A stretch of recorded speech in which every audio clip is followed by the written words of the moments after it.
All right, how's it going, y'all? Can y'all hear me? All right. Going through chat a bit, looking here. Small correction with the link. It should be HTTP versus HTTPS for MLH.TV. Oh, yeah, the HTTPS version should work here. How's it going, Drowsy? How's it going? 404 not found. Shakresh, I hope I'm pronouncing that right. Oh, 404, is this your first Ryan stream? Exciting, love the lettuce. Demystical Coder. Audio check, perfect. All right, nice to see y'all. All right, so for those unaware, this is the second part to building your first API. If you couldn't catch last stream, all of the slideshow is posted on the Discord, so you can catch up on your own time. But it basically was all the slides that we had yesterday and what we covered. Good morning, Green Yoshi. All right. I'm gonna go ahead and share my screen here. Awesome. Okay, so getting into everything, we'll begin with an overview and then we'll start coding together on a live share. So yeah. All right, so for those unfamiliar, I am Ryan. I'm a coach at Major League Hacking. I enjoy lettuce. So if you want to join the club, feel free to add a lettuce emoji to the end of your nickname in the MLH Discord. Besides that, I am the third Ryan from MLH, and I am on the blue team. So if you want to join the blue team guild, feel free to do so. It's the best team, blue team, best team. If you want to catch me on my socials, my LinkedIn is /LRyanAli, and my Instagram is LRyanAli. Besides that, let's jump into everything. Oh, I see some blue teams in chat, so that's awesome. All right, so once again, what are we doing today? We are building your first API, part 2, where we'll actually start working and coding. So for those unfamiliar, this session is supposed to basically build off of no knowledge. So if you have no idea how to work with any of the technologies we're going to be using, don't worry. The goal of today is to explain everything conceptually, though some background JavaScript knowledge will be required. So once again, with the roadmap, this is session 2. The next session will be tomorrow at 1 p.m. Eastern Daylight Time. So yeah, please join me tomorrow at 1 p.m. if you want to build a cool hack. Or actually working on securing and authenticating the hack. So for today's roadmap in segment 1, which is the first half of the stream, we're going to be integrating persistent storage into our project, which means that we're going to be setting up SQLite, which is a really easy database tool to use. We're going to create our adapter, which applies our CRUD concepts, and then we'll work on getting our first hello world. After that, in segment 2, we're going to be continuing to implement all of CRUD into our project, which might also create a basic web interface to help us actually see everything versus using Postman. And then after that, we're going to be creating documentation with Swagger if we have time. And yeah, that's the entire roadmap for today. Depending on how much time we'll get, we'll try to cover as many concepts as possible. Any questions before we begin? Anything anyone wants to see beforehand?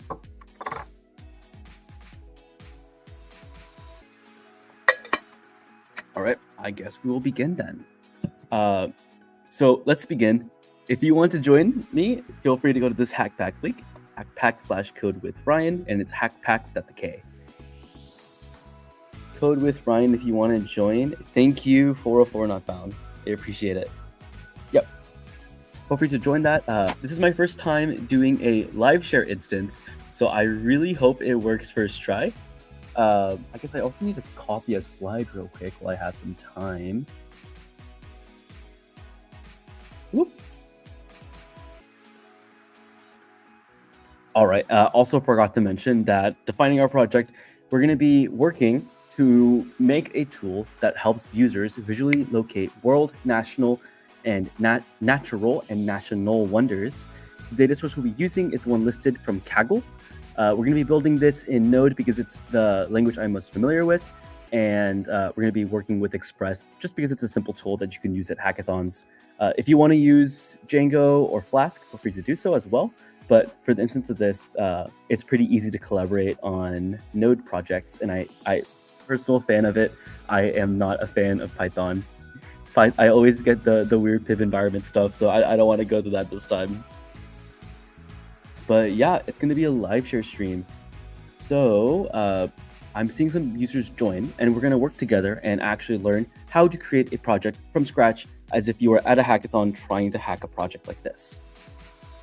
So I'll also go back to this screen for a little bit. Butter chicken pizza sounds interesting. I wouldn't be opposed to trying that. That sounds like a weird hybrid food. It's either going to hit hard or not hit at all. So yeah. Also, just to make sure that I mention it and do a quick plug, for those that have not already checked in, feel free to check in at this link that I'm going to paste in chat. This link is to make sure that you sign in to this event and you can be tallied for winning free prizes or free swag. So definitely a good thing that you want to check in with, as it gets you more swag, and who doesn't like cool stickers? So I'll make y'all eat ketchup on lettuce. Okay, hot take. I feel like ketchup on lettuce would work well. That's my hot take, though. That sounds good. I don't think there's anything lettuce doesn't work well with. If you see it in a sandwich or see it in a dish, it works well with it. So, like, ranch on lettuce sounds awesome. Mayo on lettuce sounds a little bit more sus. Mustard on lettuce, same a little bit sus. Ketchup sounds fine, though eating raw ketchup sounds a little bit weird. I guess it gets a little bit more dangerous when you get into soy sauce on lettuce. Yep. Soy sauce on lettuce. I wonder how that would taste. But yeah. All right. So if anyone new comes to the chat, I hope some of y'all can help with dispersing this link, this hackpack link, Code with Ryan, just to make sure that if anyone else wants to join me in coding this, they can.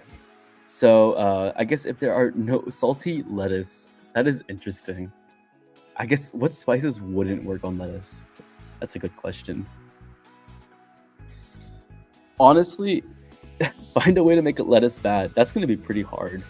On a side note, I'm going to try to see, wait, I'm going to remove this banner real quick. I'm going to try to see if at some point in time, I can actually convince, if I can convince Mary to have a segment next Global Hack Week or the one after that, where we all come together and eat lettuce. That sounds awesome. All right. Oh, yep. I see 404. All right. And also, as a side note, some rules with using live share. If you join the live share, please abide by the MLH Code of Conduct. If you don't abide by the MLH Code of Conduct, I do have your GitHub accounts. So it would be pretty easy to track you from there. And I hope I don't have to get further into that. But please be respectful in this code space. Don't abuse the privileges given. And please just work with me and try not to sabotage anything I'm doing. If you want to include a few puns or a few tiny funny bits, feel free to. Just make sure that you're not disrupting the flow of the stream. So yeah, I'm actually going to put a banner for, I'm going to pin your comment 404 where you mentioned the link, because I can have it posted for everyone to see. Oh, wrong one. LOL. B is for blue. Where is it? Awesome. There it is. Amazing. Okay. So yeah, I guess let's begin. I'm going to share my other screen real quick. Oh, LOL. Let's do. Give me one moment.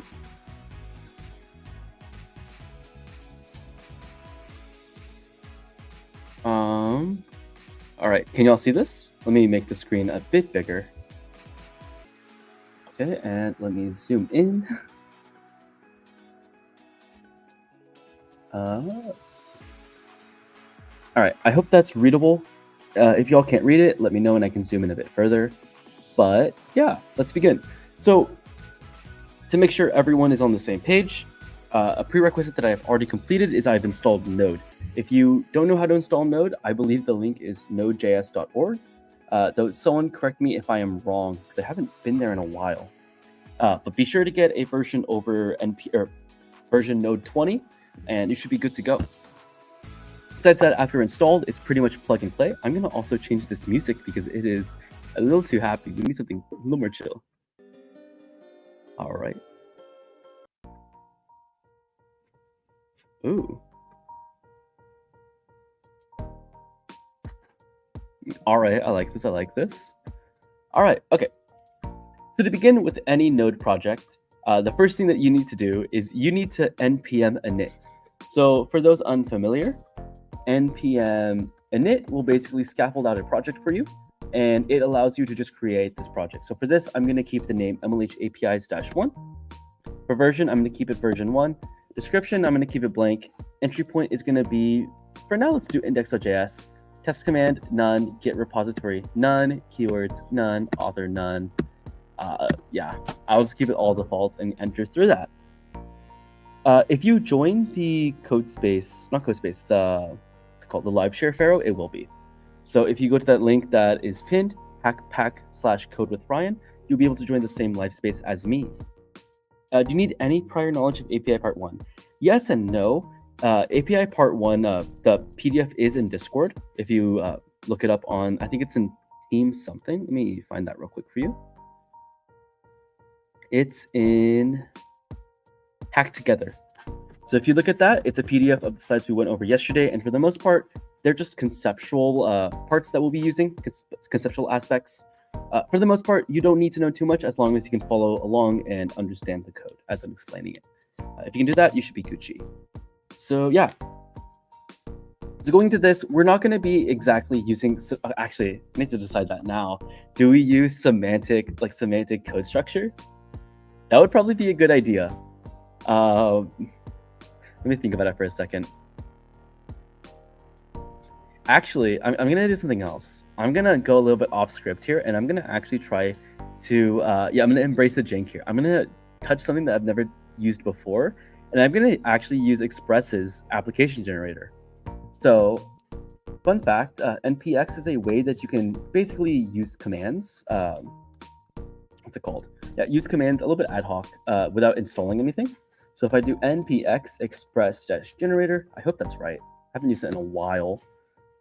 It will automatically create a basic scaffolding for our Express project. But I just realized as well that I want to put all of these in a folder called backend. So let me just make a new folder real quick.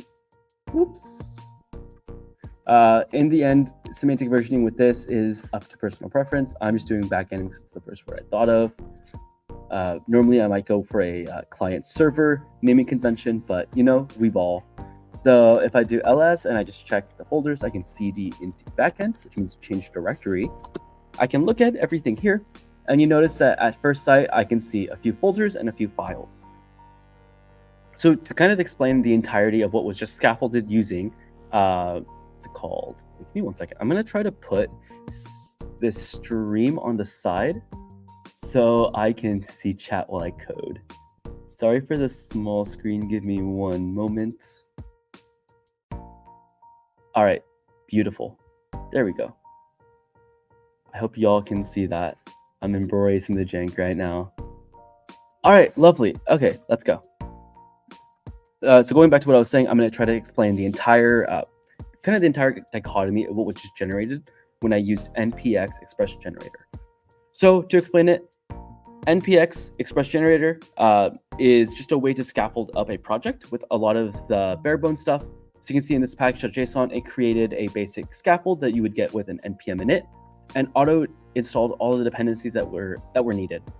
You can also see that the scripts, if you were to run npm run start, would automatically run node.bin/www. So if you went to the bin file where it's www, you can see a lot of my syntax highlighting as well. I mod a lot of my VS Code stuff with extensions, so definitely gonna be an interesting thing.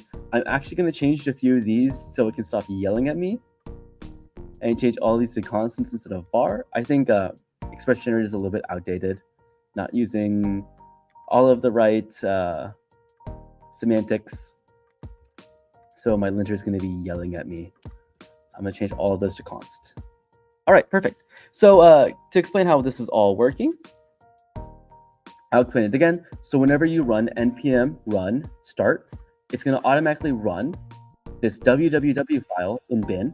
And what this is essentially doing is it's creating an app which is building off of where is it? It's building off of app.js, which we'll explain in a tiny bit. Besides that, it's also creating a debug, which is just using the server. For the most part, this is just scaffolding stuff. It's also creating a HTTP server here, or like the object to define it. After that, it's also trying to get a port where it's trying to see if there's a .env file with a port number. If not, it will auto choose 3000. So to also show .env, I'm going to create a .env file. With that, I'm going to define port to be, let's say, 2999, just to show that it's a bit different. And it will choose 2099 instead of 3000 here. After that, app.set is basically setting up this Express server to use port 29999 or 2999. Yep, I got that right. And then it's instantiating and creating the HTTP server. So for the most part, you don't have to actually know what these are all doing in the back end or in the background. Though I would recommend in your free time looking how it works in the background. But for the most part, it's just trying to use what they've built for us and apply our general networking concepts to get this working. After that, you need to actually define what port to listen to. And that means that the server is going to actually use this port that we've hooked to it, and it's going to understand anything coming in and out of it.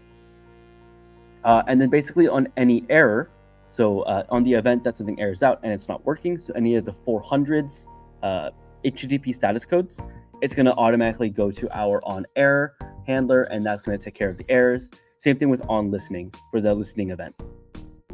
After that, it's normalizing the port. So this is just normalization stuff. If it's not a number, it's going to return values, whatever it has up here. And it's just a way to make sure that the ports are in the correct format.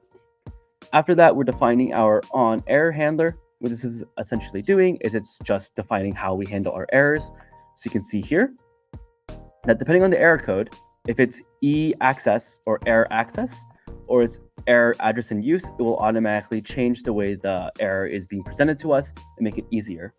404 is saying, I'm sorry for this possibly completely stupid question, but could you go over what is targeted or what is the targeted end result? Yeah, so we're going to be building the backend and the API for this session. My goal is to explain how everything works in this to make sure that a user can easily understand how to build this from scratch if you were to build this from scratch in a hackathon, for example.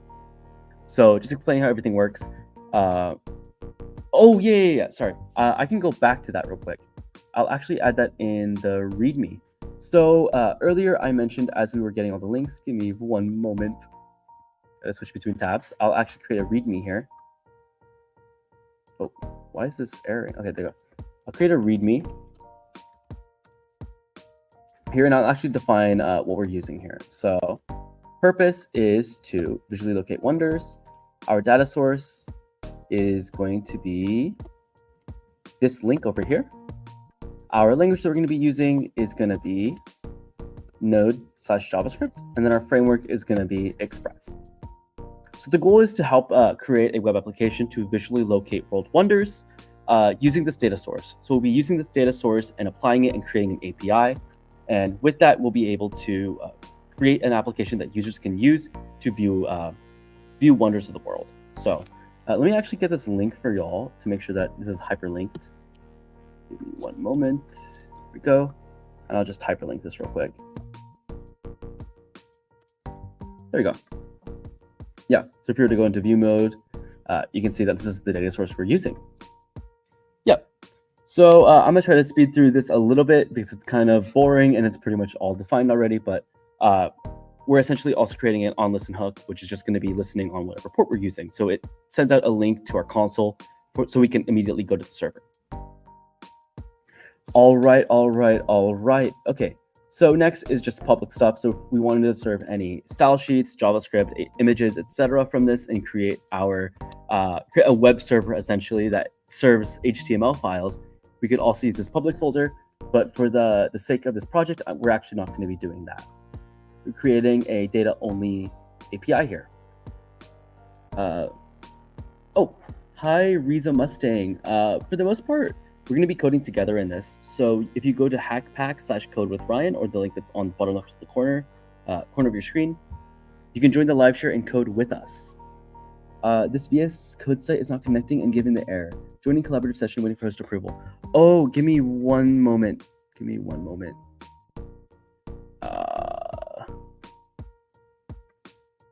Actually, it's showing that you have left the live session. Let me see if I got a notification for that. Oh, I see. Whoops. All right, everyone has read, right? There you go. All right, you should be able to join now. Not bad.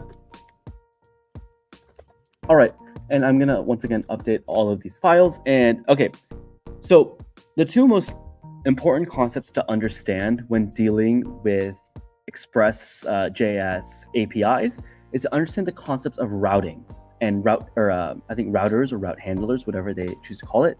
So I'm gonna explain it from what it's being used in. So the main file for everything that we're gonna be using is gonna be an app.js. App.js is going to be the main entry file for all of our code. So I'm going to go ahead and actually replace all of these vars. Oops. All of these vars with const. It's a JavaScript paradigm that is pretty regular now. Besides that, we can see a lot of stuff being imported, and we can see a router for index and a users router. So essentially, we're creating two different routers here for two different routes. And a route, once again, I'll actually create a comment for this. It's going to be our site dot let's say it's going to be localhost host colon 2099. It's going to be slash, and that's going to be our main API route. We can also append /API if we wanted to and make everything based off that. And if we want a versioning, we could do the same. But for now, it's just going to be a users route, and then we're going to have an index route is what this scaffolded as. So we're going to change this a little bit and actually morph it to our needs here in a tiny bit. So setting up a views engine, views is actually for web pages. So I'm going to go ahead and remove this because we will not be serving web pages. And then express URL and code, logger.dev, express static. That's correct. We have a users page. We have a use for on air for bores, and then all of that looks good to me. We just save everything. And I'll explain how index and users work in a second. So give me one moment, just fixing these. Awesome. Okay. So now that we've kind of edited the scaffold to our liking, we can also run our program. So let's go ahead and try to run the first bit of Express.js. So if I do npm npm I, what this is essentially doing is it's actually installing all of our node modules so we can run this program. And for this case, you might notice on the Explorer that it's hidden, and that's because I hide my node modules because they're in an annoying folder that I don't want to see. Then I'm going to quickly npm audit fix just to get any issues out of the way. Oh, it didn't do anything. All right. To run the program, we run npm run start. And you can see that, oh, it didn't get my .env. Oh, it's out of the folder. Oops. I'm actually going to out of this npm run start. Didn't work again. Give me one moment. That's a little bit awkward. I think it's because I already have it running somewhere on my computer. But this should be running on localhost 3001. Oh no, it just errored. Okay, one moment here.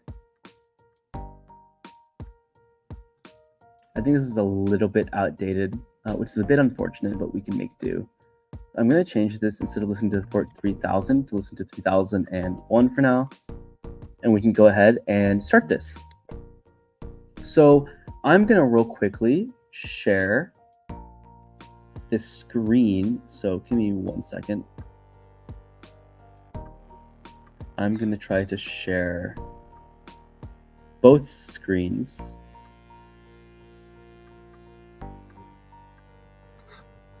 All right, let me know if y'all can see this. Oh, give me one moment. One moment, y'all. I'm so sorry.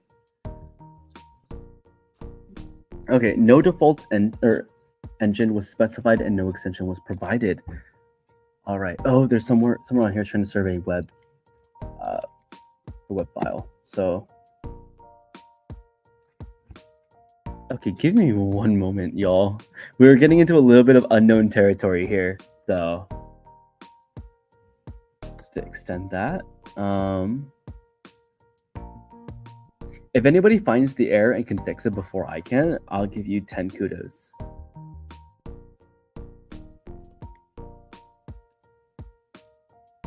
In view, we don't have views anymore.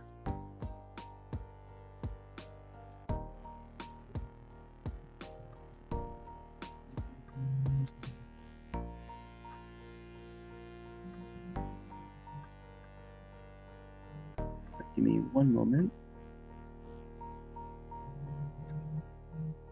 All right.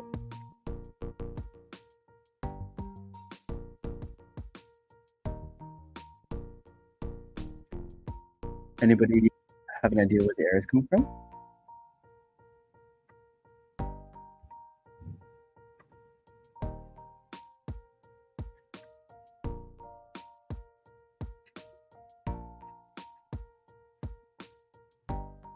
That's so interesting. It's probably in www.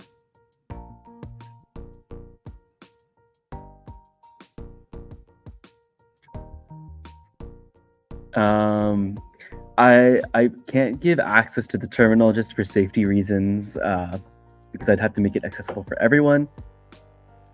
But if you'd like to suggest what to write in the terminal, I can. Yeah, just for safety reasons.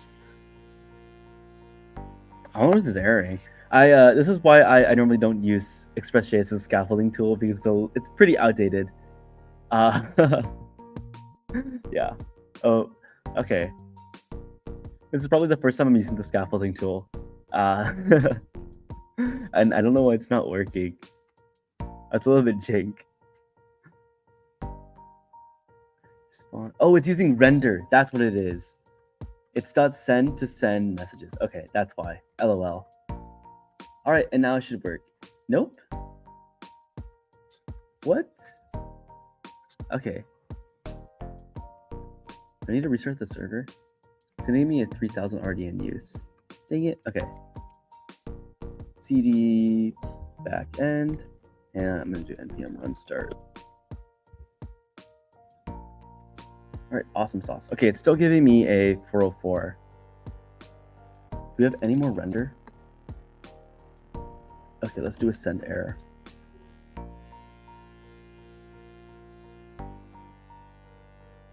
Python for the win. You know what? Okay. You know what? You got me there. You got me there. We're gonna do this from scratch. All right. I've been convinced.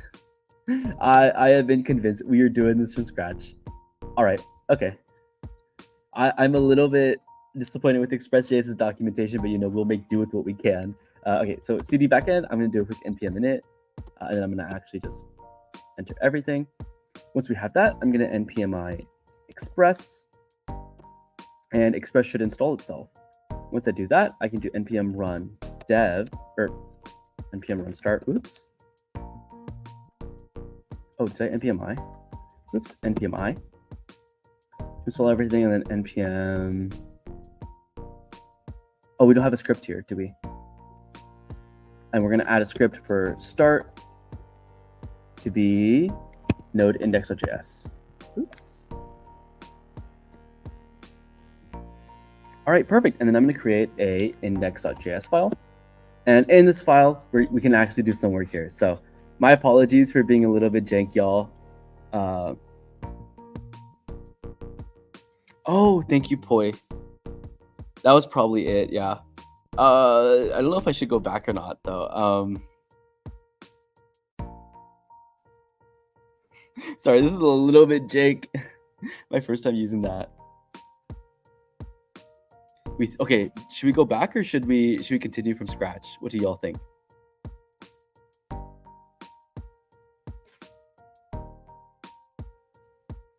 Do we continue with jank or do we start from scratch? All right, let's just start from scratch for now, because I guess it's a better way to do this and explain it all. All right, so the first thing that we do here is we're going to actually define express. So I could actually do import express from express Should work. All right. I hope that's correct. All right, it is correct. All right. Then we need to define an app, which is going to be Express. Also, for those unfamiliar, I have GitHub Copilot. If y'all want to code with Copilot just like I am, feel free to go to hackpack without the K /pack or /GitHub. And you can get yourself Copilot as well. Then I'm going to define the port. So do const port equals, let's do 4,000 to be, no, let's do 3,100 to be extra edgy. After that, or extra cool, I'm going to say.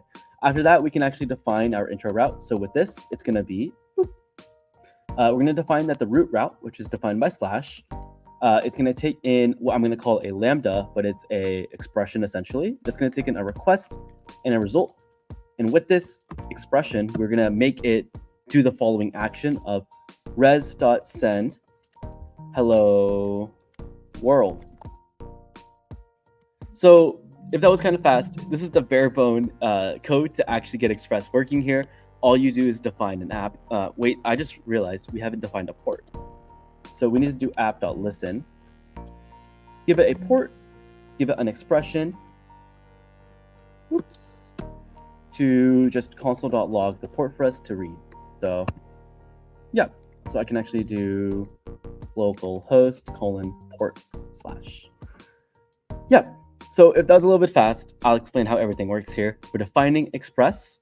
We're actually instantiating an app of it. We're defining what port we want to use. And then we're creating our first API route, which what you do is you do app dot and then the HTTP method here. So it could be get, it could be post, it could be put, it could be update, anything of that sort. And then you define the endpoint that it will use. After that, you forward it an expression or a callback function or a lambda, whatever you want to call it, that takes in a request and a result. And with that, you're going to be acting on result with send, which just sends a result of hello world. And with that, we also need to define a listener so our application can actually listen to that. And we listen on port 3100, which we defined earlier, and just console log the port that we're using. So saying all of this, if I do npm run start now, dang it, what? Cannot use import without a module. Oh my gosh, it's because the way Express is defined. So this is one of those things where you have to actually define and use common.js and use require. All right, and now if I run it now, awesome sauce, you can see that it's working. So if I go ahead and go to localhost 3100, you can see that it prints out hello world. So that is awesome. Okay, so we have created our first hello world, and to show that it's working a bit more, I'm actually going to open up Postman. So give it one moment. Y'all should be able to see Postman on my screen. If you can't, please let me know. And also give me one moment to get my screen set up. My screens are a little bit janky right now. Which is A-okay. Awesome. Okay. So yeah, y'all should be able to see Postman right now. And with Postman, we can actually start testing out our API. So if we go to http://localhost:3100, unfortunately, y'all won't be able to do the same thing, but I can actually open up tunneling so y'all can. So if I do tunnel, next tunnels, GitHub, allow me to sign into GitHub real quick. Sign in. We can actually tunnel, and y'all should be able to use and see the same responses. So let me do this real quick. Go to tunnel now. Oh, is it only connect? Can I not create a tunnel? Let me check real quick. I go to live share and go to shared servers. I can do 3100. And this is going to be GH API, or actually I'm just going to name it, yeah, GHW APIs part 2.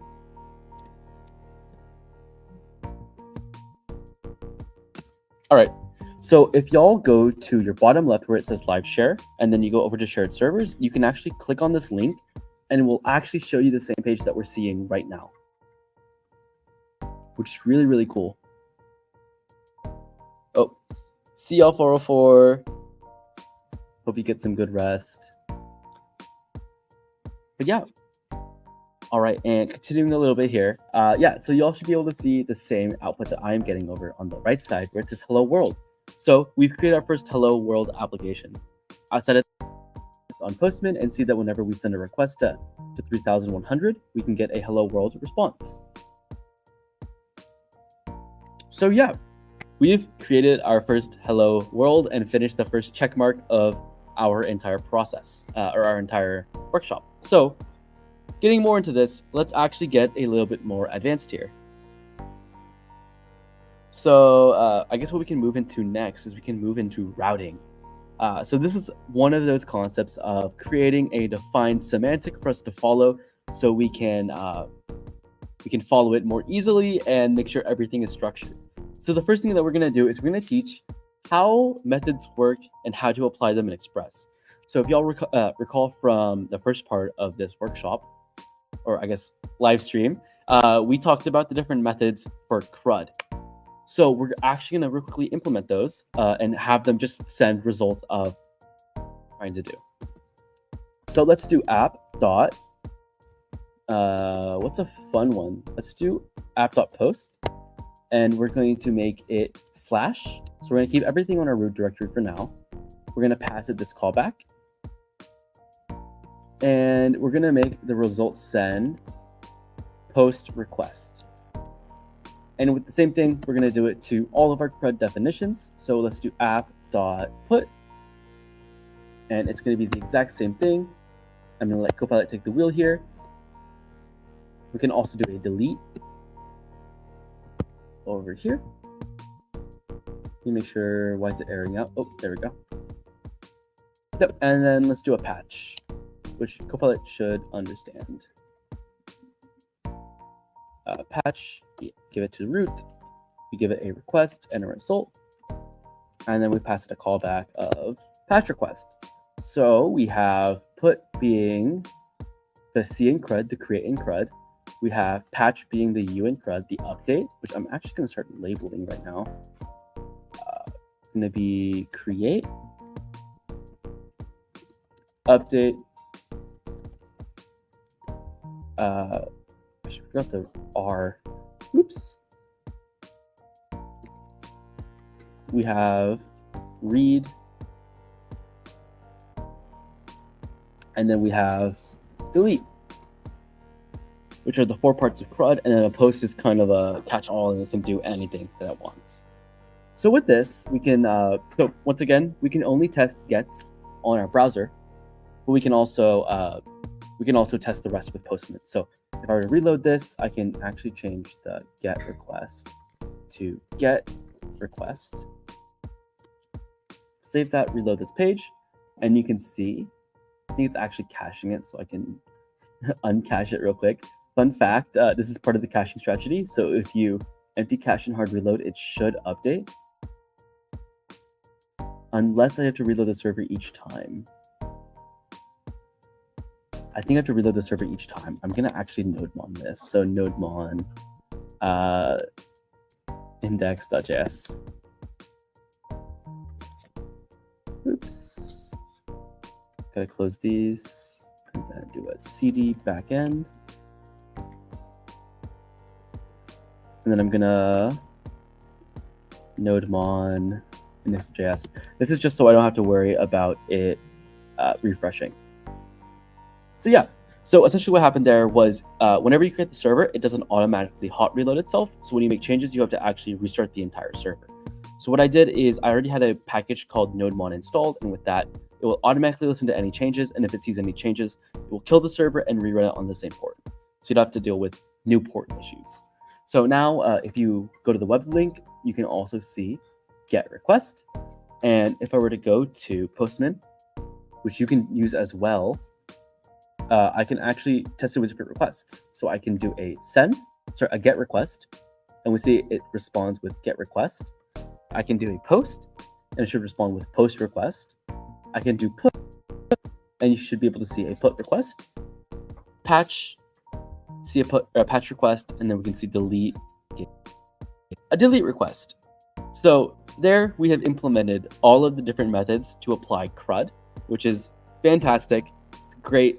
Now we can start getting somewhere with all of this.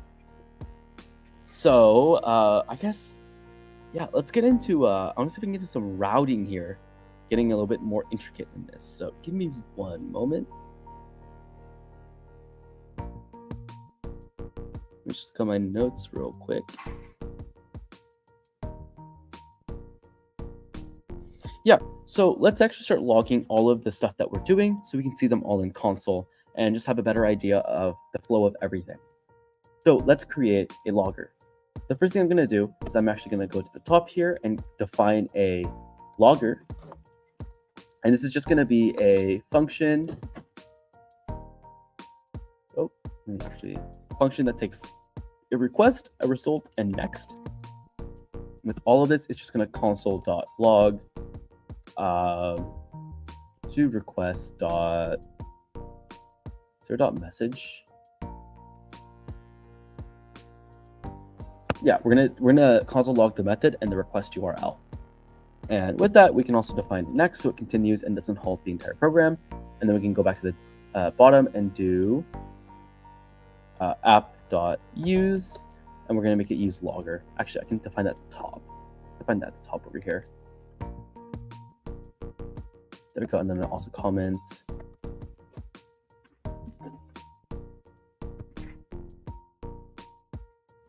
It's gonna be,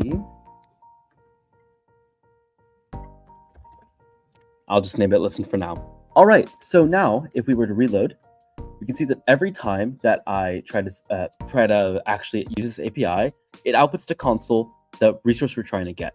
So it's trying to get slash and then load a favicon, but we don't have a favicon defined at all, so we're not serving that right now. So now we have it outputting to console. We can also do a few more things inside of this if we wanted to be a little bit more advanced. And yeah, let's do a date actually, so we can get a reference of when it happens. If I save that now and restart the server, it also outputs the date. And I'm actually going to make it go to locale. What is it? Use locale? To locale date string. And that should be a bit more user friendly. There we go. And let's use the time.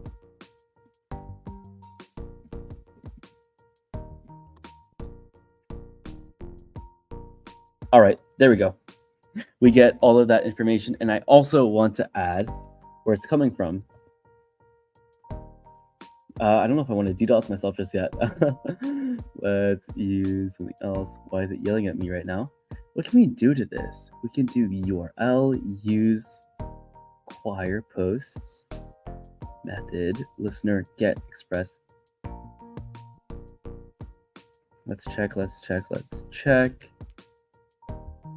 I'm just gonna leave it blank for now. We can see what we're trying to request right now. So yeah, that's awesome right there. We now have it outputting into console. So what that basically is that's called a middleware. That means that in the middle of this process or of each request, it runs a script, and our script is going to be basically logging it to console. So right now we've implemented adding time to it, adding the method that's being used, and the request URL of what it's trying to read, essentially. So yeah, I guess you could also extend this to basically work with cores, to work with cookie validation, doing all of that if you want to read cookies. And for the most part, yeah, it's a really cool tool and important thing to use when building an API, especially in next session when we talk about securing your API, which I might actually touch real quickly. Let me check real quick. All right, perfect. Okay. Yeah, so let's actually get into routing. Give me one moment.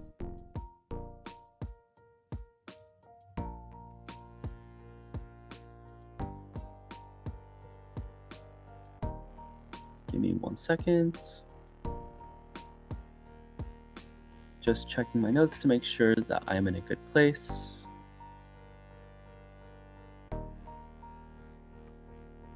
Yeah, for now, that looks good. So let's start defining our paths for all of this. So I'm going to go ahead and delete all of what we had before and actually work on getting SQLite working. So we're going to take a quick pivot here and work on adding SQLite. So adding SQLite is actually pretty simple. For those unfamiliar with SQLite, it's a simple database, and it's really easy to get working in Node.js. So I'm just going to go real quickly. It's also similar to SQL. Fun fact, SQLite's actually used on all of your iPhones. It is the main data storage tool, so that's a really cool fact. But if we want to install Node.js, all we have to do is real quickly cd into backend. And with that, we can npm install SQLite 3.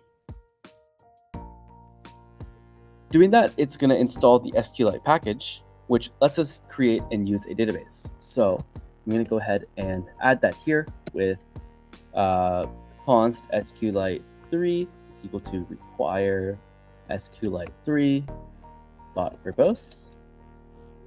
And with that, we can actually instantiate a new database as well. So we can do const db is equal to new SQLite 3 dot database. And let's go ahead and make a database file. And then with that, we can also db.serialize and pass it a callback. This callback we can do db.run. And let's do our query to create a table. So create table. What do you want to name the table? Let me look at the data set real quick. So if we go to the data set, right here. Oh, wrong tab. World Wonders. Thank you. Thank you, coming in clutch. Naming stuff is so hard sometimes. I have trouble with it a lot. So I'm not too creative, but you can do create table world. I can't spell world. World Wonders. And give it, let's get our database to see what it has in it.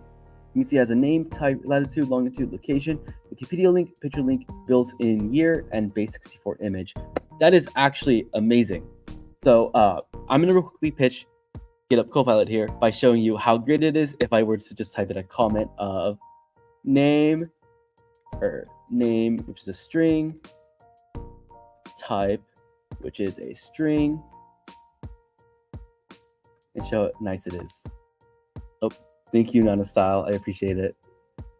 Let's do latitude, and let's make that a float. Same with longitude, which is a float. After that, we can see location, which is a string. We have a Wikipedia link, which is going to be a string. We have a picture link, which is going to be a string.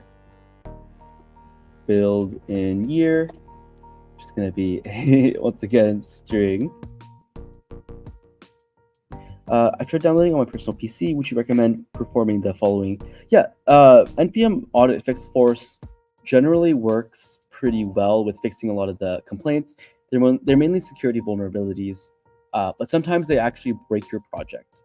So the reason why they're kind of giving you a warning of force, but it will fix your issues, is that sometimes it will make some packages or dependency packages incompatible, which will in end break your project and give you package errors.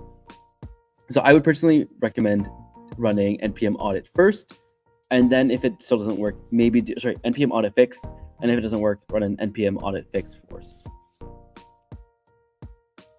So built in here is a string, and then we have, I hope that answers your question, by the way, image, which is going to be base64. Awesome. And then I'm also going to type here, if you want to use GitHub Copilot, go to, and it's going to be hack/GitHub. So I'll show you the wonders of GitHub Copilot filling in the rest of this for me. So look at that. Filled in everything, which is awesome sauce. And yeah. So now I want it to load from a CSV. So I'm actually going to download the CSV real quick. It wants me to sign in with Kaggle. Give me 1 second. Awesome sauce. I'll have to leave soon. Will we have a GitHub repo that we can fork later? That's a good question. I'll see if I can get it posted online. We might be able to, but I can't get any guarantees. But there might be a stream recording afterwards. But I'll do my best to get it in a repo. Yep. Awesome. Yeah, no problem, Shakresh. All right, so now I am actually going to, I'm gonna open up the zip, which should extract everything, I hope. Yep, there we go.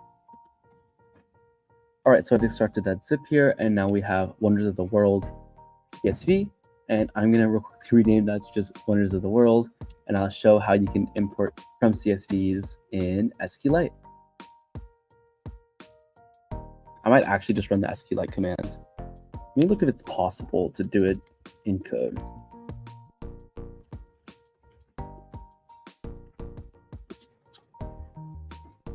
Give me one moment.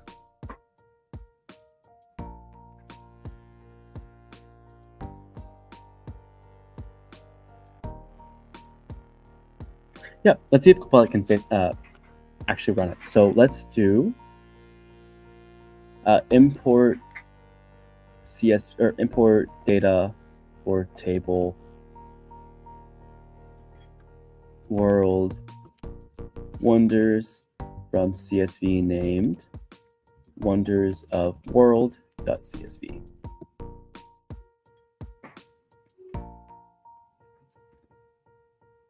I think my computer is lagging right now. One moment. There we go. See if we can run it now. Copilot.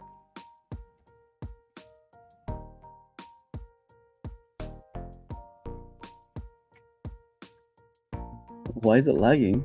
Come on. Okay, in that case, I'll just run it manually and do what I know. So we're actually going to just straight up run the command .import. And from that, we can import /wonders of world.csv. And then I'm actually going to convert this into a ES6 string .csv. And then we're going to run that into table. And we're going to call this one world wonders. Then we're going to do fields terminated by comma enclosed by, which we can check what it's closed by. Wow, that is a big file. Oops.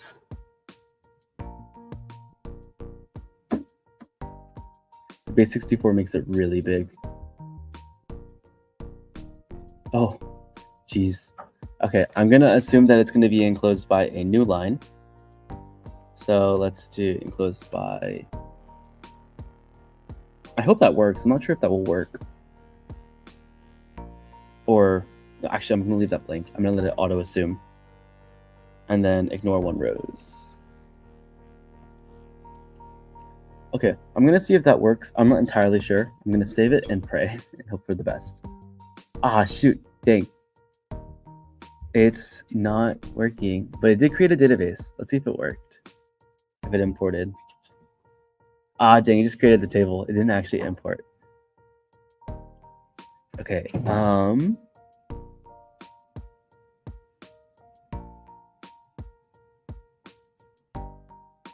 trying to think right now.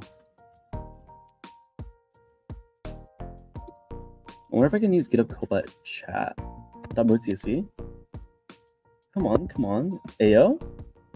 Awesome. Okay, let's see if this works now.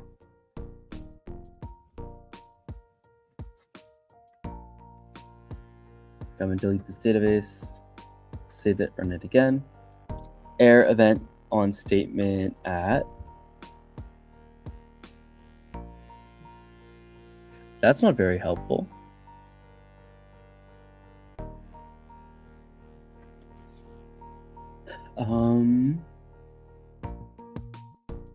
Is it execute? Might be that one.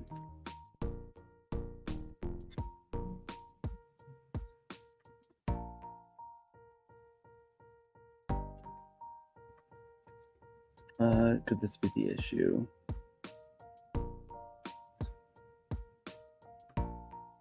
No, it's not. If anybody has any idea of how to do this, would recommend it. This is my first time doing this, so I'm kind of ad-libbing it a little bit here, but it should work.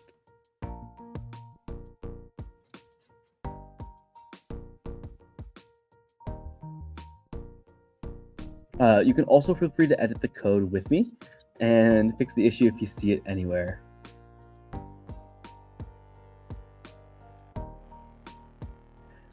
Let me check real quick. CSV, SQLite, Node.js, import CSV. Oh, is it not working still? It should be working. Did it crash? Oh, I think my thing crashed. All right, give me 1 second. I'm so sorry about that. Let me update the link. I'm sorry, y'all.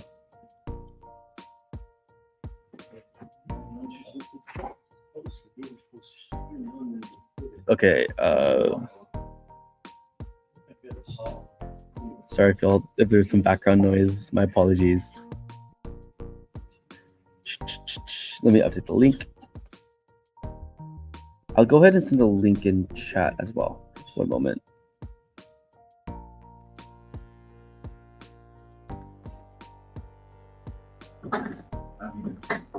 All right, 1 moment. I'm gonna put link in chat.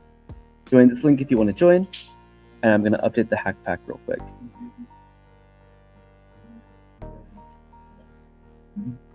All right, and now if you guys go to the Hackpack link, that should also work as well.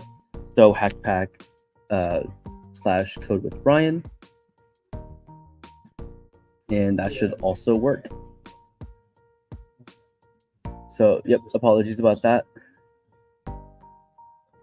I think it crashed, which was kind of funny. It's a little bit unfortunate. All right, I'm gonna check this. I'm sorry, y'all, if there's some background. Can y'all hear background noise?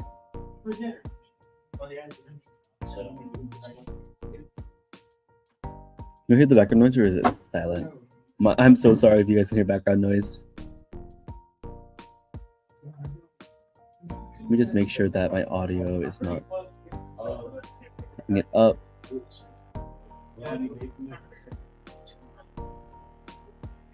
Okay, perfect. I'm so sorry about that. Thanks, y'all. Okay, so I'm looking at this gist real quick. It's getting a little bit loud in here. And I can see. All right, perfect. Thanks, y'all. Okay, so I can see that to actually import data, I can run the following thing. Okay, so I'm going to do this. I'm going to do a little bit of copy and paste in the snippet. Okay, that's A-okay. We're going to call it database.db. And then we're going to read file wondersofworld.csv. Did that work? SQLite 3. Hopefully this should work. Oh, we didn't import fs. So import fs will require fs.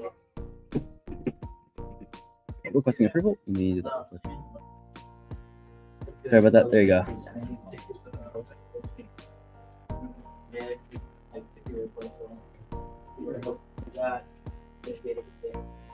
All right, did it work?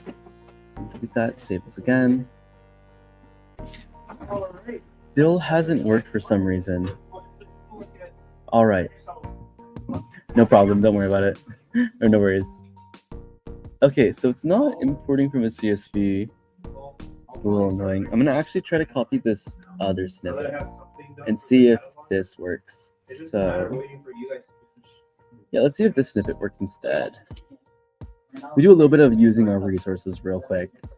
Database, and we're going to make it read wonders of world.csv. We pipe it in with headers. Headers is actually true here. On data, we're just going to insert it into the data schema again. Insert into, and we're going to call it, what do we want to call it?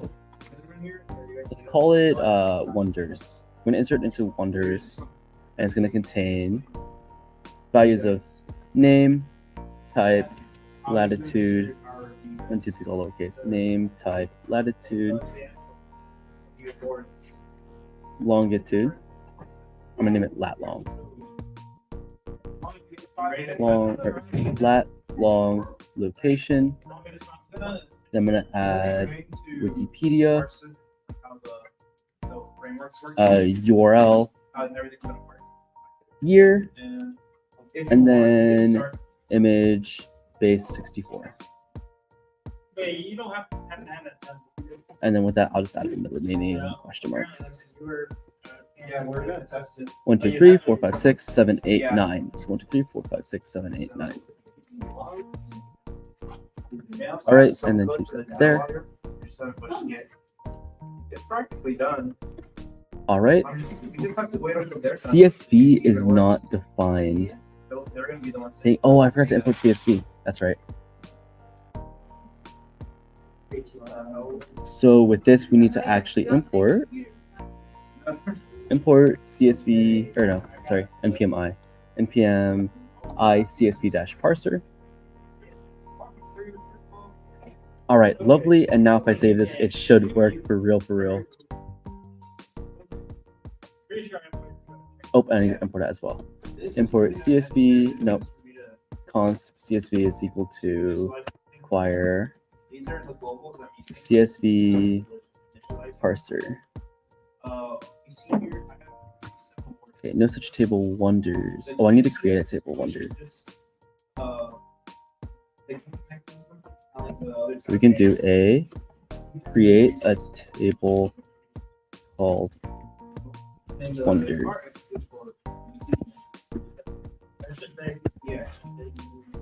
There we go.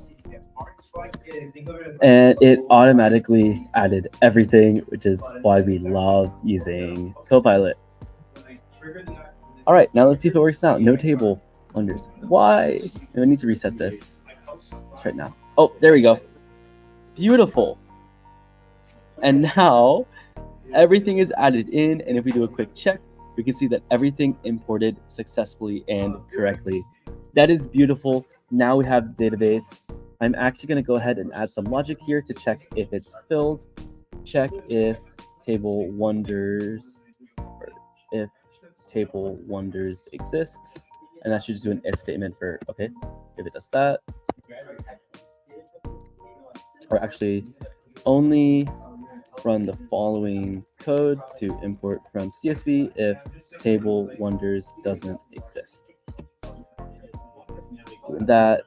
No, that's not the right snippet. Okay, I'm actually just gonna do it. Let's do a db.get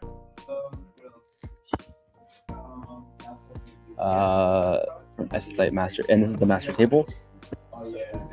And then if it already exists, we're actually just gonna return, and then if not, we're gonna run all of the following code. So I'm gonna do that. Remove that.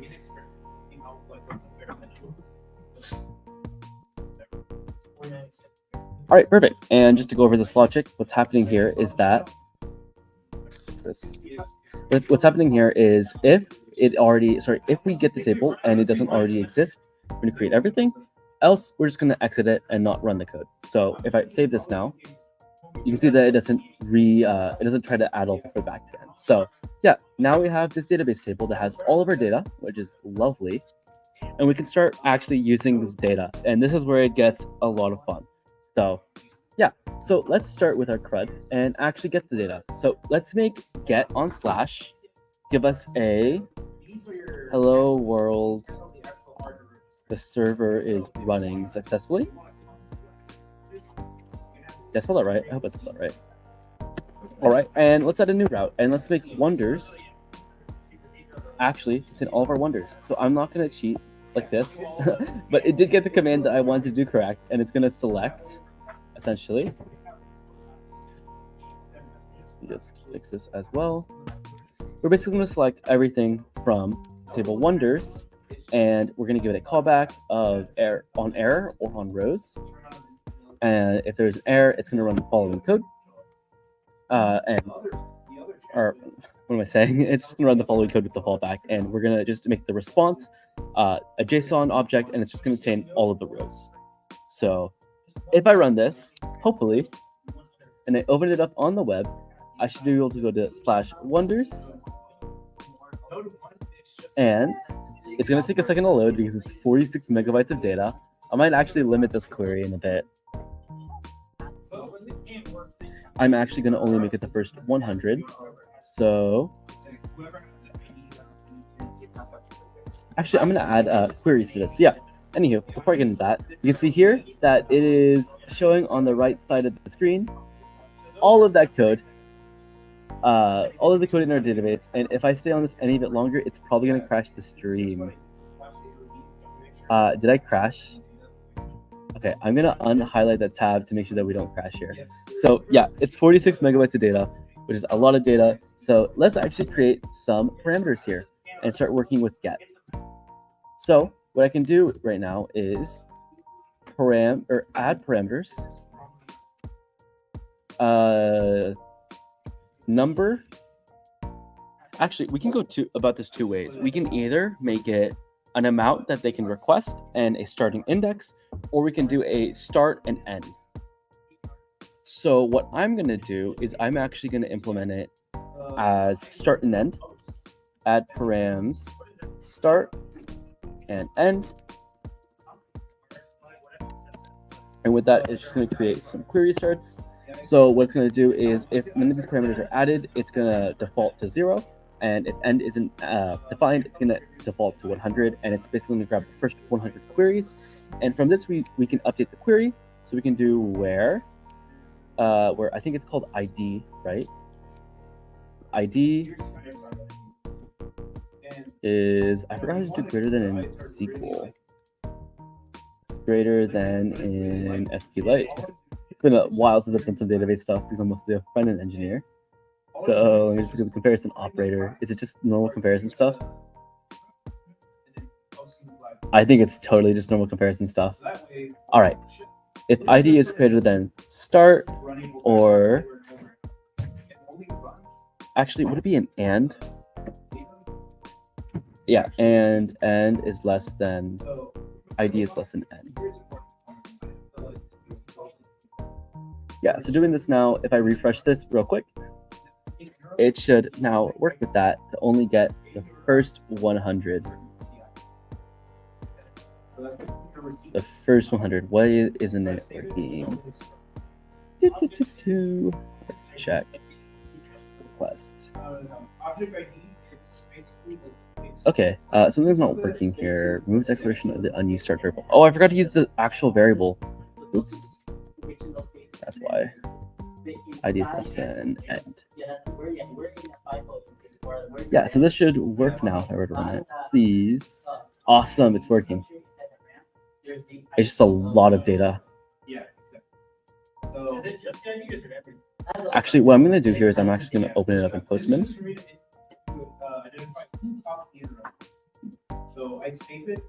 So if I get from here, and I go to wonders,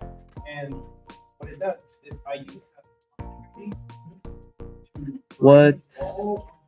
It's not working.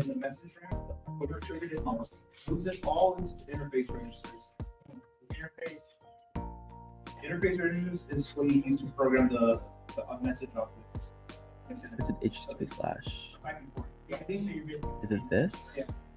It's the interface registers or just hardware registers in your microcontroller that allows you to access and talk to the message. All right, is this working? That has to be okay. Yeah. All right, yeah, here we go. So you can see now in Postman that we have I'm gonna actually expand this so you can see more. You can see that we can get all of the items here from the database. So we successfully have a working API, and I'm actually gonna close this page before it crashes my computer because we don't need it anymore, and we can just start using Postman to test all of this. So yeah, open up Postman over here, and you will be able to see all of the different requests we're doing and all the responses. So you can see that on default, it's going to give me the first. Let's give me the first 100 responses. Are there even 100 in the database? Is the question. Oh yeah, there's only 51 in the database, so it can't even give that much. So I'm actually going to edit this to make the default 10. And now if I were to send it, it should only send me the first 10. Right? Yeah, ID first 10. And then I'm also going to add another parameter for what type of image it wants. So if I do, where is it? I'm actually going to minimize that. Where is it? Yeah, okay, so I'm also going to add another parameter, and it's going to be called image, and it's going to be a Boolean value. And actually, I'm going to name it to be base64. By default, it's going to be base64, and it's now we're going to query it to be. One moment. Could do that, but the buffer's gonna just map it to. Yeah, basically the way I have it. One moment. Has repeatedly looks for message, and then if we just find it. Thinking right now, how do we get rid of the base64? And the easiest way would be to create a pragma or a view that has that.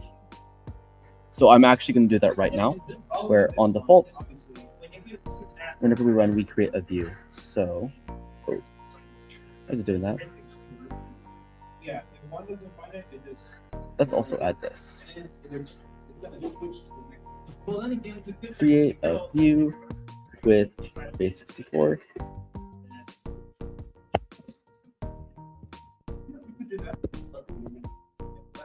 I didn't do it, but that's a good way to do it. And then, Yeah, if it's and we're only going to make it have base64 image, and then we're also going to create a view without base64. Awesome sauce. And now I'm going to delete the database. I'm going to save this and have it run again. I mean, if two times you can store it. Oh, why aren't you working? Yeah, I don't even know how to make it. That's not how we're thinking. But yeah, after I post, I just use it. I don't need to. It's only triggers on the orange one. Yeah, mine still uses. That's a little bit odd.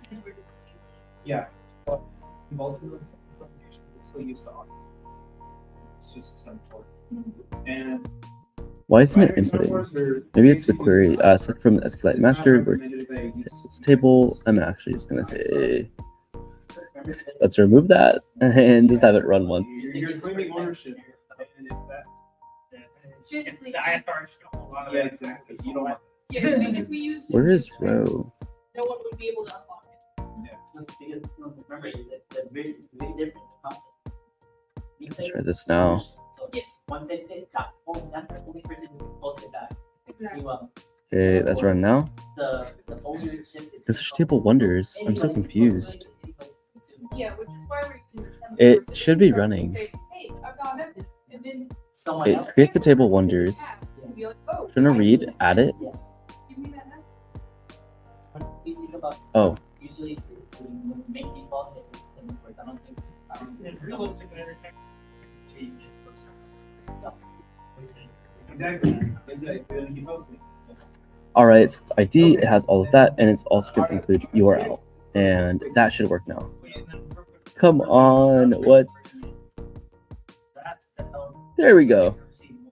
Awesome sauce. And now I'm going to remove these. I'm just going to pretend that that works. All right. Okay. Awesome. Then you'll basically each task will loop through that list to find if I need it. Okay. So now in the database, we should have two pragmas for us to use. And from this, we should be able to actually query from them. So let's say that if base64 is requesting,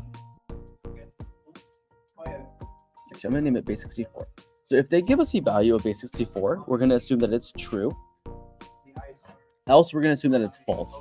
So we can automatically, so instead of from wonders, we from, and if base64 is true, then we can do, we named it wonders base64.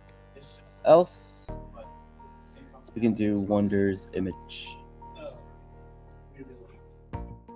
So that should make it to where we don't actually crash my computer every time we run it. So let's do that real quick. And you can see by default, it's running URL. And let's give it a value now, base64, and make it a value of true.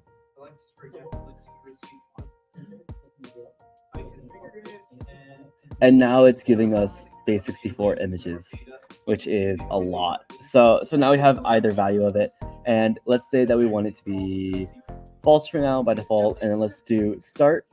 We can give us a value of starting at, let's say, like 15. Yeah, so the base64 parameter we're giving it right now is just an option for a user to say, do they want to get a base64 value or do they want to get the actual URL? And the idea behind it is that let's say that this URL goes down or it changes and the resource is no longer there. What it does is that you actually have the entire encoding for the image and you can straight up plug and play and use that. So it doesn't rely on anybody and it's like a snapshot or not snapshot, it's an encoding of an image. So imagine if you try to copy paste an image as text.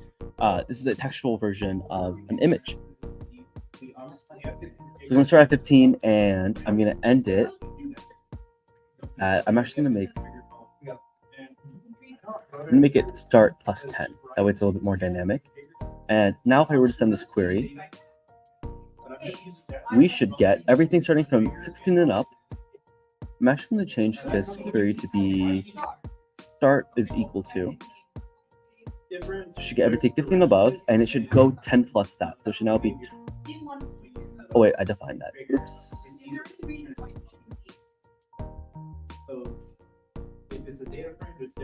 Wait, I want to console log that real quick. And see what that returns. 1510. Oh, it needs to be to a number. So I'm going to do to integer. Or what's it called?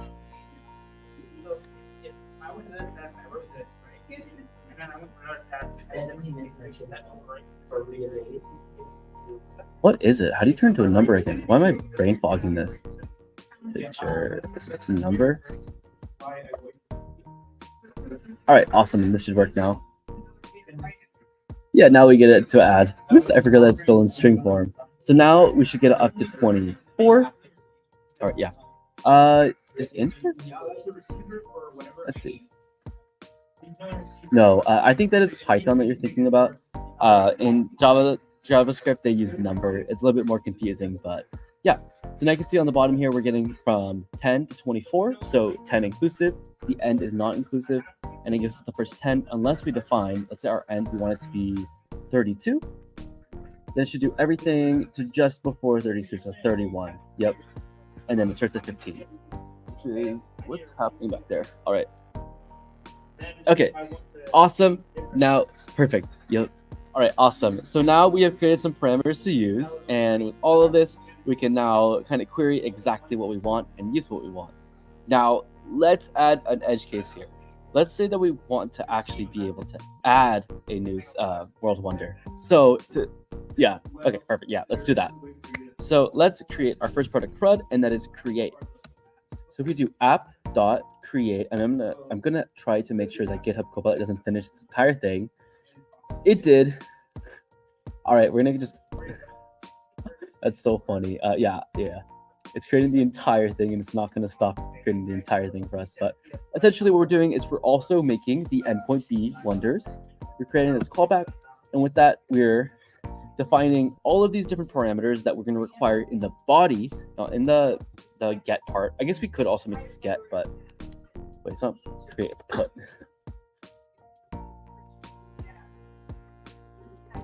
Yeah, there we go.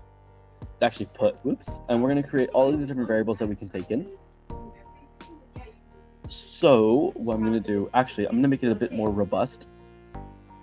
Actually, you could do it like that. I'm going to make it more readable.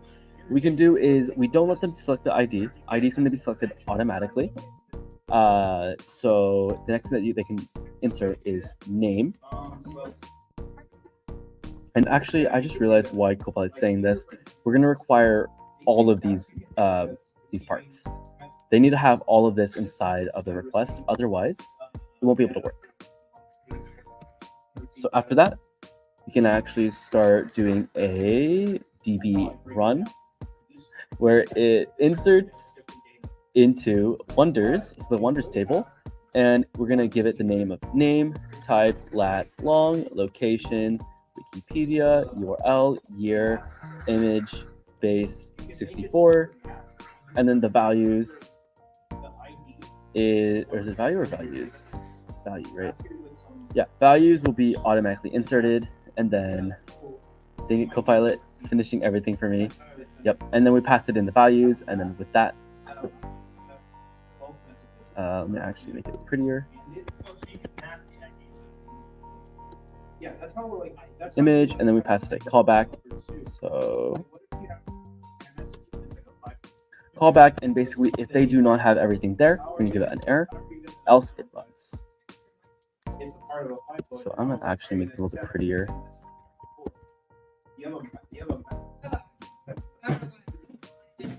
Awesome. So I'm gonna give it a message of success. We're gonna give it an error message. We actually never want to use error.message in production, as using error.message in production could actually lead to leaking some security, like keys, stuff like that. You normally never want to give raw error messages. This would be adding a value to the database from the JS program. Yes.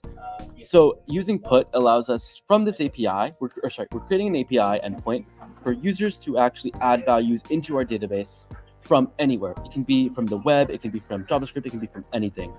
In fact, you could hit that URL if you go to live share and you go, I don't know if it's here anymore. I'm going to share the server again. Yep. If you click on this link over here under shared terminals, you can actually click on this and you'll have the exact same server that I'm using. So you'll be able to do the exact same thing. So I'm actually going to, you know what, we're going to try it. Oh, they don't like all caps. Normally I have that enummed, but all right, let's create a new query here, and it's going to be to the same URL of http localhost 3100 wonders/ and we're going to make the put. And in this put, we have to define a name, we have to define a lat,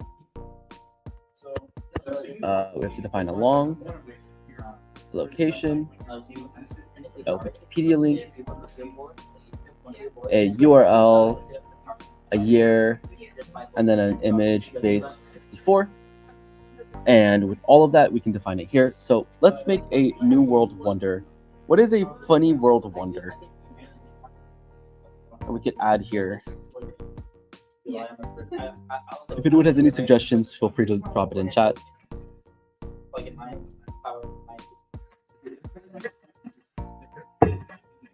If not, I'll try to also think of something funny. What about that donut that they have in Cars? Emily doesn't have an office anymore. We actually use a WeWork. So we used to have one, but then, you know, New York City rent. We want to make sure that we can spend more money on hackers rather than rent. So what I'm gonna do is I'm actually gonna look at the Cars donut building. Cars movie.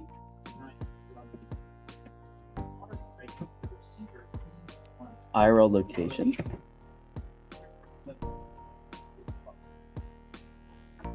Am I thinking something else? Donut building IRL location. Yeah, it is Randy's Donuts. Okay, let's go to Randy's Donuts and do that one. I think it's what was the iconic one?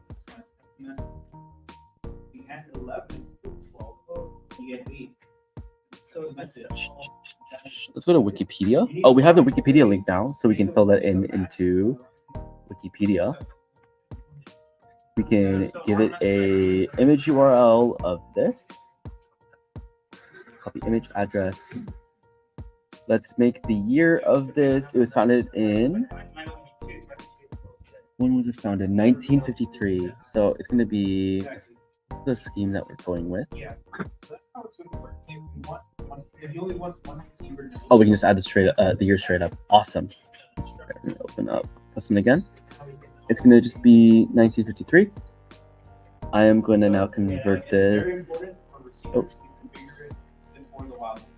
base or URL to no image URL to base 64. I'm just worried somebody's gonna set that semaphore again. My only problem Whatever. is Image URL, encode image. And now we're going to take this base 64 image, paste it in there. Let me make sure that it's also following the same format. Exactly. Someone's gonna priority pass odds. I just realized row 1 is always going to be the descriptions. So we, whoops, should have been headers false. Dang it, that's a-okay. And then check here. Where is it? Here, we can add that image, and that should be this. I think this is the right format. I'm going to go ahead and say it is. Location is going to be set at, we have the coordinates here. Perfect. Let's check what the format was again. It should just be numbers, actually. So we have 33. Ooh, I just realized north is positive. Is west negative? Is west negative in longitude? Okay, it is west. Perfect. So we can go ahead and go back to here. Latitude is going to be that number. Longitude is going to be this number, but negative. Location. How did we do that earlier? Perfect. It's going to be in Inglewood, California. Inglewood, California. And then the name is going to be Randy's Donuts. Perfect. So we send this now, and because either an invalid or individual header field or all the... Oh, I am so dumb. All of these need to be inside of body. Whoops. Dang it. Oh, I'm such a noob. Oh my gosh. Okay. Can I copy these? I'm gonna be so sad if I can't get all of this. Okay, I gotta redo all of that. I'm so sad. That's so sad. Okay. We have name. I'm so sorry. Name. Type. Lat. Long. Location. Wikipedia. URL. Year. And image. Base 64. And then let's go ahead and copy all of that. It's a little bit annoying.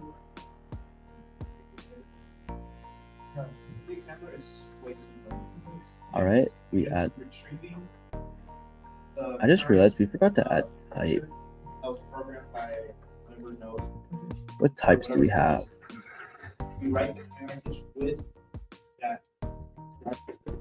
Let me give it a type of meme. The meme type. Locations in Inglewood. Wikipedia. URL. Year. And then image in base 64. No! What? It's not working. Is it because of the parameters? I wonder, because we did request.getBody. Okay, let me just remove all of that. Error, cannot deconstruct your property as it's undefined. Ooh, that means something here is undefined. So we have name, type, lat, long, location, Wikipedia, URL, year, image, base 64. Make sure I spelled that right. Oh, what it might be is this is in a different format. So I need to convert this to JSON. I think. Let me check. If I do this, what does it say?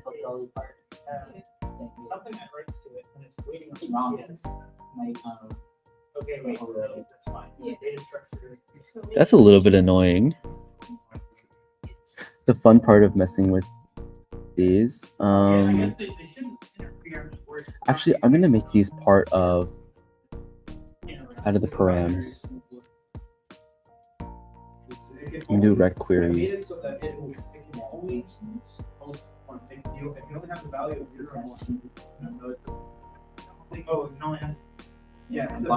Okay, so if I add nothing, I'm also I need to fix that edge case. If I add nothing, it's gonna add. Did I add anything? It added nulls. Okay, so we actually have to have a edge case to catch that. So what we can do here is when we do a put, we need to check if empty or if a set or a field is missing. And then if it is, we're going to give it an error and not let it actually compute. So with that, if we run the exact same thing again, it should say missing field. Perfect. And if we do one of them, missing field. So if I were to add all of these now, we should have a, I hope it worked. We can check real quick. Okay, we got Randy's Donuts, but type didn't work. Let's see what we can do there. Oh, I forgot to add type, that's why. So it broke because we didn't get a type. So I need to actually make sure it confirms. Or type, it's not equal, or equals null.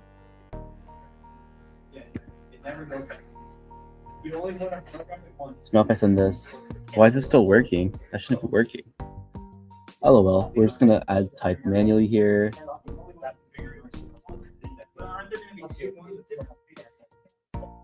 Move this up. Type, and we're gonna give this a type of meme, and this should hopefully work now. I reload this database. Come on, no. Please. Why is it not working? I'm actually going to make this message success, and then I'm going to give it a data.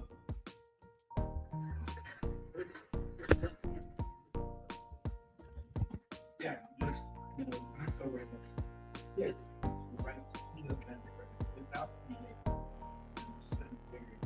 really should just. That only does that one. I wonder if it's not working. Could I add this as a body?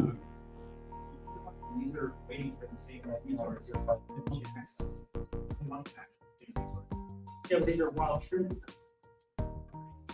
Oh, you're talking about this. I'm gonna make this back to body. You go here, you figure this.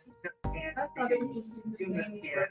it. Lost your way on this card. It's the file. And this is what's wrong. Let's see if this can work. Come on. It's undefined. What? Okay, we're gonna manually deconstruct it. Const name is equal to body.name. We're gonna eat all of these errors.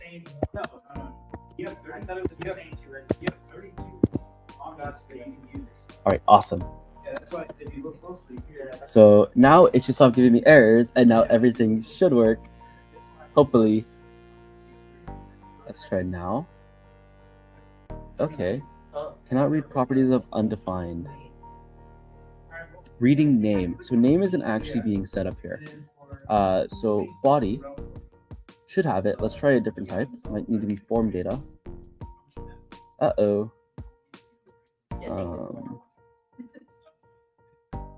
We're gonna have one for the. Here. I was gonna have one that for steering wheel. Yeah, I'm gonna see if I can convert this to JSON real quick. So you might have to protect. So that way they don't get over. Name is gonna be Randy's Donuts. I think I got them. Actually, yeah, I think it's Type is gonna be meme. Lat that. Long is gonna be this. Location is Inglewood, California. Wikipedia is gonna be this link. URL is gonna be this. Here's a number. It's gonna be a string. Image base 64 is gonna be this massive string. So this should hopefully work. What? No way. Okay. I'm on it. Okay. I don't know why this isn't working. It's kind of odd. Create name. Oh, I need to give it a default. Let's give it defaults. But honestly, if they default, they should be returning nulls. Oh, I know why. I mean, I usually just like it. It's because we're running this query before we're actually checking. Yeah. Because this right here should be running before we run the query. Oops. And then this should be running after this.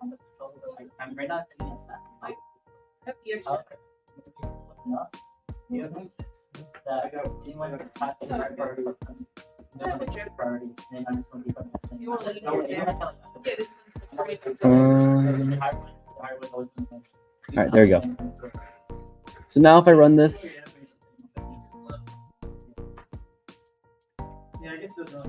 come on, what?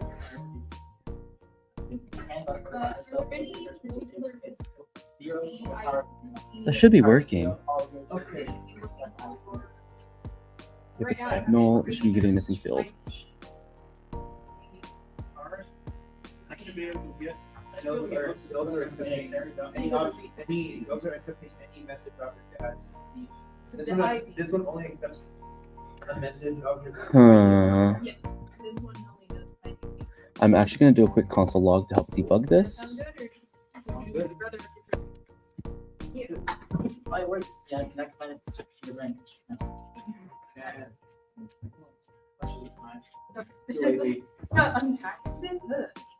That's odd. I think currently these are powered. Right, I'm gonna give it default values then.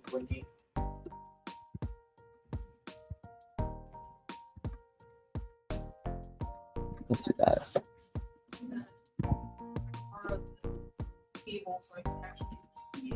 All right. See if this works. Give us a console log. Why isn't it console logging? I'm gonna actually, you know what? I'll do a res.status 400 Actually, I think they're good. JSON. Because I think the IDs I'm using are 8 and 9. Yeah. And I'm gonna provide it error. Yeah, I have mine sending and receiving, so it doesn't really matter. But I can always program my only to send messages via UART. Okay, let's do it like this. But this is all. This is also sent. Because they both should be sending and receiving. I don't know why this is not working. It should be working. I have to receive through. All right, let's try now. Oh, I've killed it. Did I kill it? It works. Then we can get this over with. Oh wow, it created a new database. How did it do that?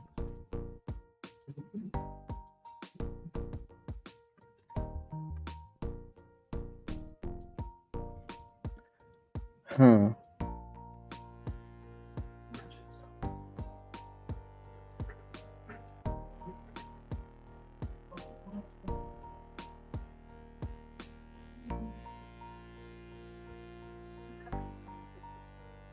If anyone has any idea, feel free to post in chat, but this should be working. I'm a little bit confused right now.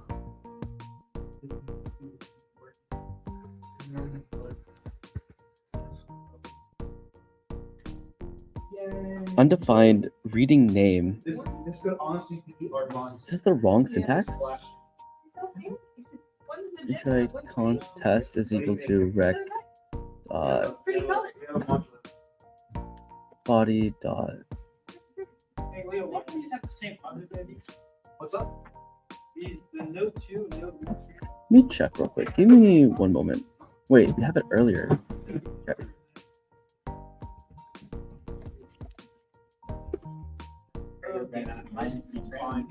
I'm not running.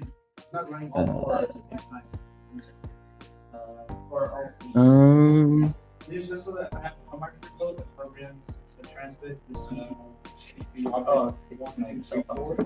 then comment it out from the other one. It's data and all this communication. It's okay. It's always like comment out. I was just like,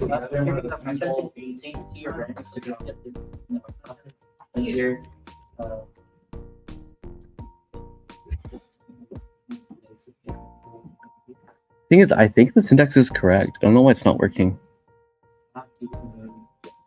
That's the weirdest part. I'm gonna try this. CLG rec.body. See if that works. yeah. So you're, yeah. Okay, so body's not returning anything. Is it in a wrong format? See now. Oh, yeah, I forgot you are. Hmm. Oh well. Well, it's obviously it's not gonna flash. We didn't add a Yeah. flash. So I think. But was that one flash? Let me check. That should be working. That's really odd. It needs you to send a specific data saying, "Hey, Flash." What do I need to say? Okay. One of the solutions might be because in the request we're actually using a bad header. So let's check what the application stuff we're sending is. We are doing a content type application JSON. It's a little bit confusing.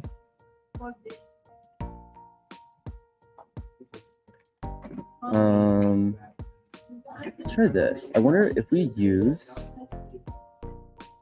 Express's body parser, will that work?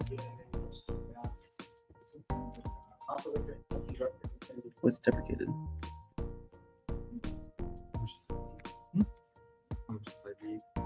It's being installed separately. Huh.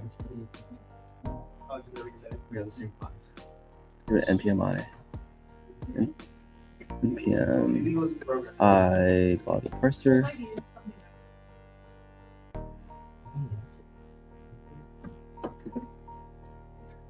Require body parser.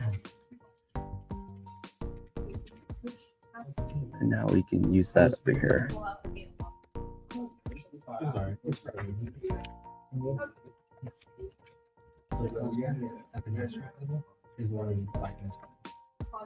Got.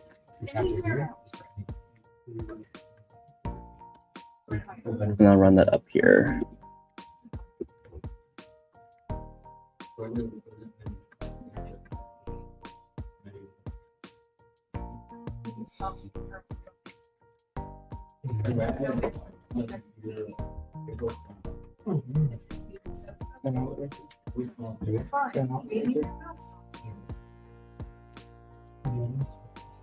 All right, and let's move all this up.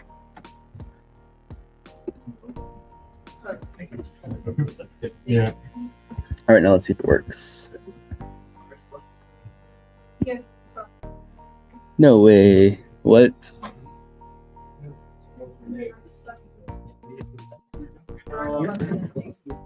Okay. Let's look at out here.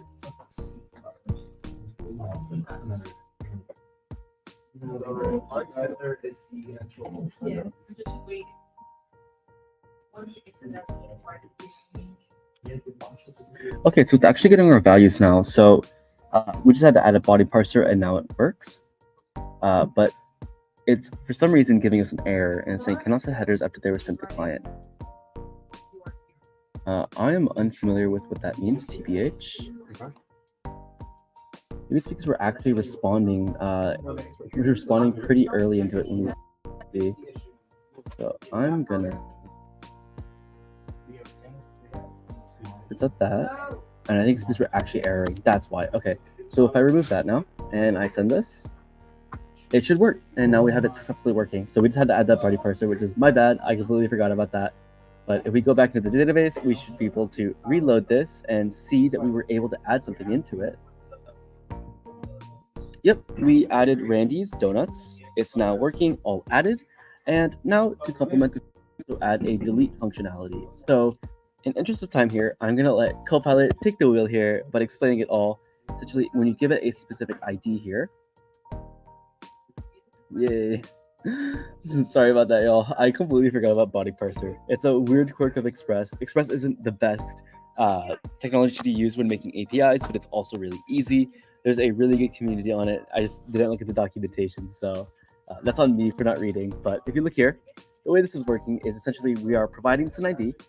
If you want to provide a parameter inside the query itself, you can do :ID, and that means that it's going to get the ID specifically from the URL itself or the URI. So we're defining that here as a parameter, and we're getting that calling an ID. And now we're deleting from wonders where ID is equal to the specified number. And then in this request, I'm also going to return ID. I don't know if it will get that automatically though. It's not defined. I'm going to get constant ID is equal to that. Yeah.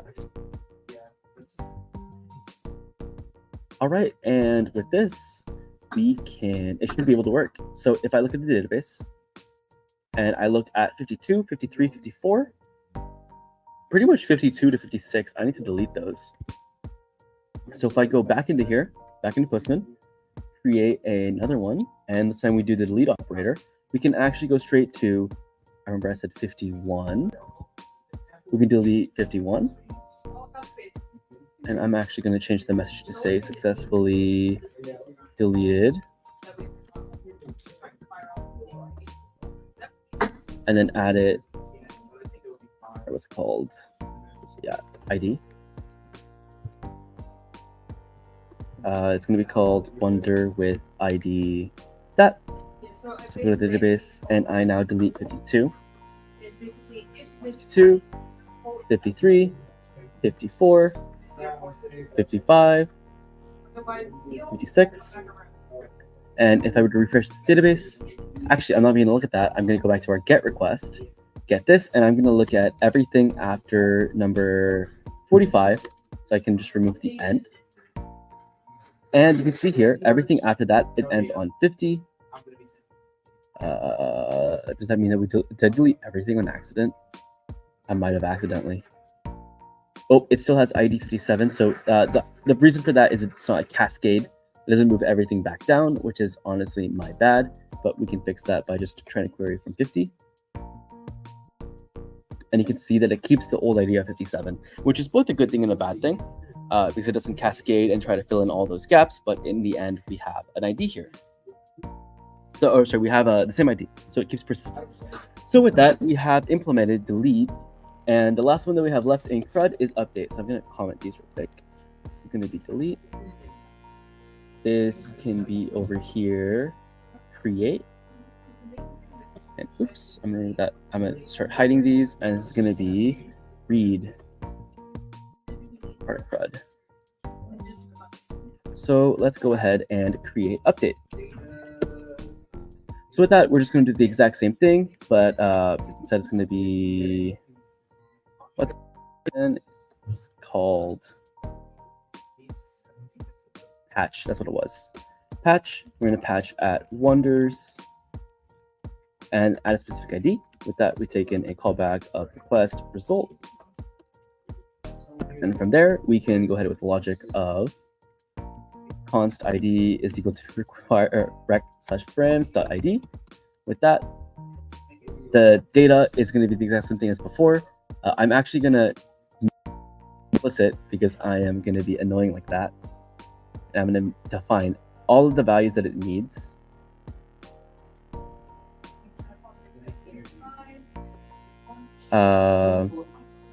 But all of these are going to be optional. So the idea here is that we only want to update the stuff that we are using.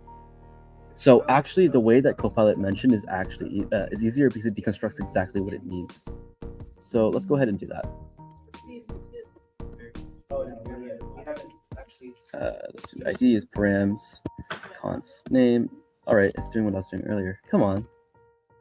Come on, Copilot. Okay, data. Because this will contain only what we need. And then now it's going to deconstruct a set of values and only add exactly what we need. So it deconstructs data in here. So for every key in data, it's going to push the value into this array, and it will only update what we need. With that, we can push ID to it, and then now we can run it on the DB, and we can update wonders, and we're adding the set and joining it. And essentially, if it doesn't work, it errors. So, yep. Kind of the idea here is that we don't want to define every single attribute that it can edit, as it's a lot of code. So we're just using some cool programming. Oh, did y'all get kicked out? It might have kicked y'all out. I don't know why it's doing that. That's odd. All right, and let's go ahead, run this, and see if now we can do an update. And what we're going to do is actually update.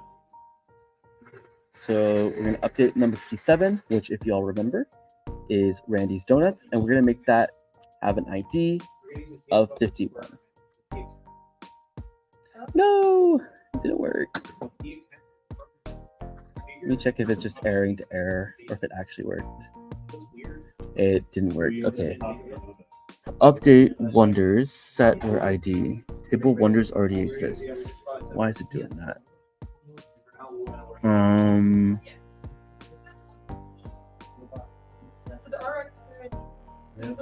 The thing is that should be working.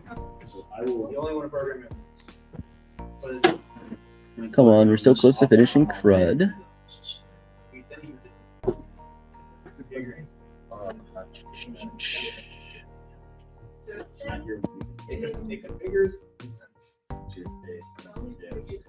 So key and data. I guess let's do this. Can I do a quick PLG, do a quick console log of the data and see what it looks like? Ah, it's not getting the data. That's why it's not working.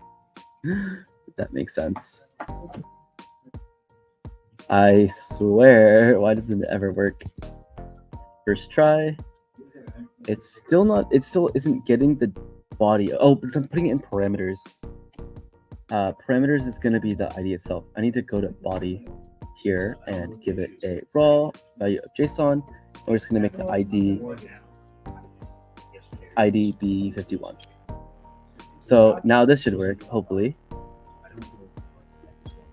If I save this, run it, it should work now.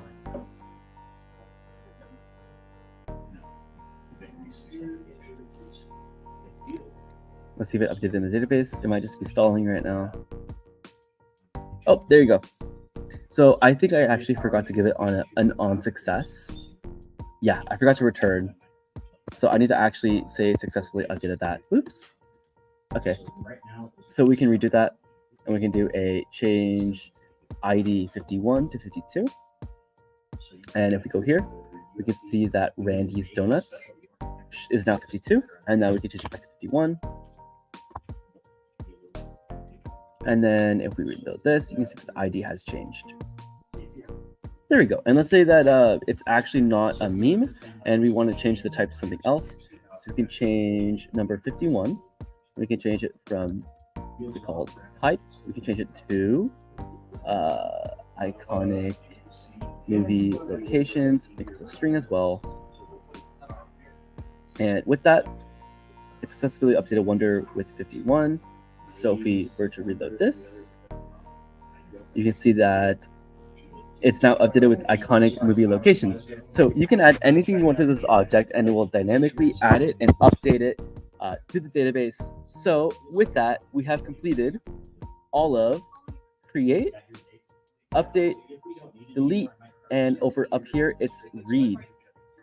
So yeah, so basically we created a database of wonders. We were able to import it, and now we're able to read and write from it with CRUD.